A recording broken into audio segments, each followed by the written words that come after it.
வரஹ்மத்துல்லாஹி வபரகாத்துஹ். அன்பார்ந்த உறவினர்களே, நேர்களே, நண்பர்களே, இந்த இடத்தில் முர்ஷித் அப்பாசி அவர்கள் குனூத் சம்பந்தமானதொரு விமர்சனத்தை முன்வைத்திருக்கிறார். இது சம்பந்தமாகத்தான் இந்த பதிவை நாம் அமைக்கிறோம். இதில் முதலாவதாக நாம் எல்லாரும் விளங்கிக் கொள்ள வேண்டிய ஒரு விடயம்தான், இந்த வஹாபிச உலமாக்கள் எங்கு சென்றாலும் இப்படி இந்த பிதாத்துடைய விடயங்கள் என்று முன்வைக்கும் பொழுது, அதாவது உண்மைக்கு புறம்பான விடயங்களை தைரியமாக பேசுகிறார்கள். இதற்கு என்ன காரணம்? அதாவது ஒரு 1400 வருடங்கள் கடக்கிற ஒரு மதுஹபை அது விமர்சிக்கும் பொழுது அவர்களுக்கு தெரிய வேண்டும், நான் விமர்சிப்பது 1400 வருட காலமாக வாழ்ந்த உலமாக்களை கடந்து அவர்களை சந்தித்து விட்டு வந்திருக்கக்கூடிய இந்த ஒரு விடயத்தை நான் விமர்சிக்கிறேன். எனவே இதில் எனக்கு ஆழமான, நிரப்பமான, முழுமையான ஒரு அறிவு இருத்தல் வேண்டும்.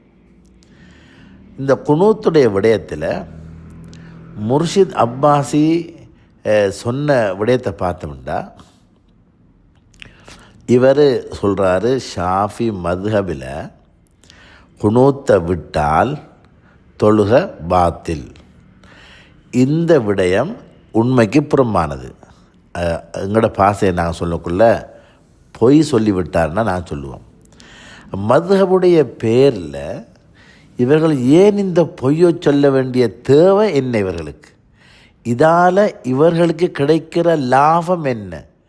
இதால் இவர்கள் அனுபவிக்கக்கூடிய லாபம் என்னன்றதை எங்களுக்கு விளங்காமல் இருக்குது. அதாவது மதுஹபில் சொல்லாத ஒரு விடயத்தை சொல்லி, பிதாத்துண்டும் சொல்லி, அது வழிகேடுன்னும் சொல்லி, எல்லா வழிகேடும் நரகம் என்று சொல்லி, அதனூடாக வரலாறு நெடுகிலும் வாழ்ந்த உலக சமூகத்தையே வழிகேடு நரகம் என்று சொல்லி, ஏன் சஹாபாக்களை கூட நரகவாதிகள் என்று சொல்கிற இந்த விபரீதமான கொள்கையை இவர்கள் சொல்வதால் இவர்களுக்கு என்ன வருமானம், என்ன வருகிறது, என்ன கிடைக்கிறது, என்ன லாபத்தை ஈட்டுகிறார்கள் என்பதுதான் பிரதானம். சஹாபாக்கள் என்று சொன்னால் உமர் ரலியல்லாஹு அன்ஹு அவர்கள் ஃபஜ்ர் தொழுகையில் குனூத் ஓதினார்கள் என்ற விடயம் மிக தெளிவாக இருக்குது. நாங்கள் பல இடங்கள் இந்த இடத்தை ஞாபகப்படுத்திட்டோம் இந்த தொடரில். அனஸ் ரலியல்லாஹு அன்ஹு மௌத்தாகும் வரையும் குனூத் ஓதினார்கள் நாங்கள் விளங்கப்படுத்திட்டோம். அப்போ இதெல்லாம் தெரிஞ்சு கொண்டு அந்த ஹதீஸோட விடயத்தையும் சரி நாங்கள் ஒரே ஹதீஸையும் பேசியிருக்கிறோம். இவர் சொல்கிற மாதிரி அந்த ஹதீஸில் உள்ள பிரச்சனை அது இல்லை. நாங்கள் அந்த ஹதீஸையும் விளங்கப்படுத்தினோம். இவருடைய அடுத்த, அதாவது இதுக்கு முன்னால் பேசியிருந்தார் அப்துல் வதூத் மௌலவி, அவருக்கு நாங்கள் விளங்கப்படுத்தியிருந்தோம். அவருடைய மறுப்புக்கு பதிலாக தெளிவு கொடுத்திருந்தோம். அதே மாதிரி முஜாஹித் ரசீனுக்கு சொல்லியிருந்தோம். அதே போல் மதனி, அந்த மதனி அவர்களுக்கு நான் விளம்படுத்தியிருந்தோம். அப்படி என்ன பிரச்சனைண்டா, இவங்க எல்லாரும் ஒன்றை தான் சொல்கிறேன், அது திருத்தி கொடுத்ததுக்கு பிறகு பார்த்துட்டு திருத்தி எடுக்கிற அந்த நிலையில் அவர்கள் இல்லை. இப்போ இவர்கள் ஆய்வு செய்திருக்கிறார். இப்போ முர்ஷித் அப்பாசி ஆய்வு செய்திருக்கிறார். அந்த ஆய்வில் அவருக்கு விளங்கி இருக்குது ஹதீஸு தாயிஃபு. இவர்கள் ஆய்வு எங்கே செய்கிறாங்கண்டா, அல்பானி தாயிஃபுண்டா தாயிஃபு. அல்பானி எங்கே எடுக்கிறாரு?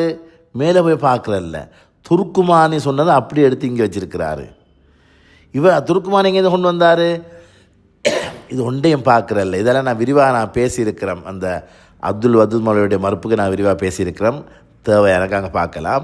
இவருடைய இந்த முழுமையான வீடியோவையும் அந்த அந்த சைடு, அவருடைய சைடு வேறையாக இருக்குது, அங்கே போய் பார்க்கலாம், பிரச்சனை இல்லை. முழுமையாக இங்கே ஷேர் பண்ண எல்லாம் இருக்குது. எனவே அருமையான சகோதரர்களே, அந்த ஹதீஸில் வார அறிவிப்பாளர் யார் என்று சொன்னால், முகீராவிடம் இருந்து அபு ஜாஃபர் ராசி அறிவித்தால்தான், அபு ஜாஃபர் என்ற அறிவிப்பாளர் முகீராவிடமிருந்து அறிவித்தால்தான் அந்த ஹதீஸனை செய்யும் வெளியினமாகும். ஆனால் அபு ஜாஃபர் இந்த ஹதீஸை முகீராவிடமிருந்து அறிவிக்க இல்லை. இதை நான் அழகாக சொல்லியிருக்கிறோம்.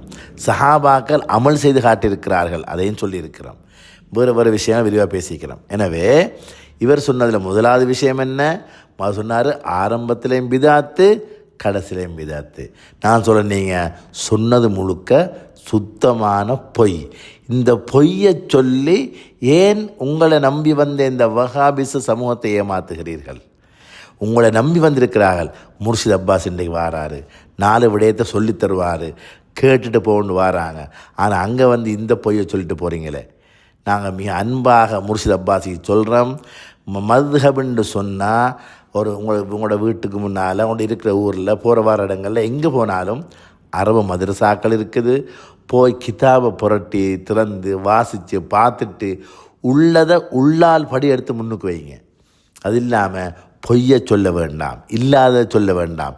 இல்லாத இருப்பதாக சொல்லி மக்கள்கிட்ட நீங்கள் வேறு என்னென்ன லாபங்கள் எதிர்பார்க்குறீங்களோ தெரியாது, ஏதோ. எனவே உள்ளதை மாதிரி சொல்லுங்கள், விமர்சிங்க, பிரச்சனை இல்லை, அதுக்கு நான் பதிலை தாரோம். ஆனால் பொய்யை சொல்லி மட்டும் விமர்சிக்க வேண்டாம் என்பதை மிக அன்பாக நாங்கள் இதன் மூலமாக வேண்டிக் கொண்டு, அவர்களை இந்த முர்ஷித் அப்பாஸி போன்ற இன்னும் பல ஒவ்வொரு இந்த வஹாபிச முன்னோடிகள் எடுத்தோம்னு சொன்னால் ஒரு அடிப்படை இல்லாமல், ஹதீஸுடைய தெளிவில்லாமல், தேவையான விளக்கம் இல்லாமல், முழுமையற்ற ஒரு அறகுறையான ஆய்வுன்ற பேரில் வந்து இந்த விமர்சனத்தை வைக்கக்குள்ள பொதுமக்கள் நிற்பாங்க, உண்மையில் விளக்கம்தான், தெளிவு தான் நிற்பாங்க. நான் உங்களுக்கு சொல்கிறோம், குறிப்பாக வஹாபிச நண்பர்களுக்கு சொல்கிறோம், நீங்கள் நம்பி போகிற ஆட்கள் உங்களை வச்சு கொண்டு சொல்கிற பொய்களை கொஞ்சம் கண்டுபிடிங்க. முதலாவது விடயம். இரண்டாவதாக முர்ஷித் அப்பாஸி நான் சொல்கிறேன், உள்ளதை முர்ஷித் அப்பாஸி அது மட்டும் இல்லை, அது மாதிரி யாரெல்லாம் மதுஹபை விமர்சிக்கிறீங்களோ அதில் உள்ளதை சொல்லி விமர்சிங்க, தேவண்டா. அடுத்தது, உங்களை நம்பி வந்திருக்கிறார்கள், அதுவும் வந்தாக்க முழுக்க வஹாபியர்கள். அது நீங்கள் எல்லாம் என்ன, அதாவது இந்த 20 ரக்காத் தொழுறாக்கள் வழிகேடர்கள், குணுத்தோதுறாக்கள் பிதாத்து வழிகேடு நரகம் ரெண்டெல்லாம் சொல்லிட்டு தானப்பா நீங்கள் போயிருக்கிறீங்க. வேறையா பள்ளி கட்டி போனீங்க. இன்னும் கபிரிஸ்தான் கட்டின தனியாக கபிரிஸ்தான் கட்டின கதை இன்னும் வர இல்லை, தென்பட இல்லை. இப்படியெல்லாம் தனித்து போயிட்டீங்க. தனித்து போய் இருந்து கொண்டு அந்த இடத்துல உங்கள் நம்பி வந்த ஆக்களுக்கு நீங்கள் தெளிவு கொடுக்கறத விட்டுட்டு அவர்கள் வழிகேடு பிதாத்து, தொழுகையில் ஆரம்பத்திலேயும் பிதாத்து பிறகும் பிதாத்துன்னு சொல்கிறது வந்து உங்களோட மக்களை, உங்களோட நேரத்தை, உங்களோட நம்பி வந்த ஆக்களோட நேரத்தை பாலாக்குறதாகத்தான் நாங்கள் பார்க்க வேண்டியிருக்குது. எனவே நம்பி வந்த ஆக்களுக்கு 4 விடயத்தை சொல்லிக் கொடுங்கள். மதுஹபை விமர்சிப்பதாக இருந்தால் உள்ளதை ஏதாவது ஒரு பிரச்சனை இருந்தால் அந்த கிதாபிலேருந்து எடுத்து முன்னுக்கு வச்சு விமர்சிங்க. இன்ஷா அல்லாஹ் அதுக்குரிய பதிலை நாங்கள் தரத்துக்கு முழுமையான தயார் நிலை இருக்கிறோம். அல்லா தஆலா உங்களுக்கும் உங்களை நம்பி வந்த நண்பர்களுக்கும் தெளிவான விளக்கத்தை தந்தருள்வானாக. வல்ல அல்லாஹ் தஆலா எங்களை எல்லாரையும் பொருந்தி கொள்வானாக. அவனுக்கு பொருத்தமாக வாழக்கூடிய வாய்ப்பை தருவானாக. ஜஸாக்குமுல்லாஹ், பாரக்கல்லாஹு ஃபீக்கும். வஸ்ஸலாமு அலைக்கும் வரஹ்மத்துல்லாஹி வபரகாத்துஹு.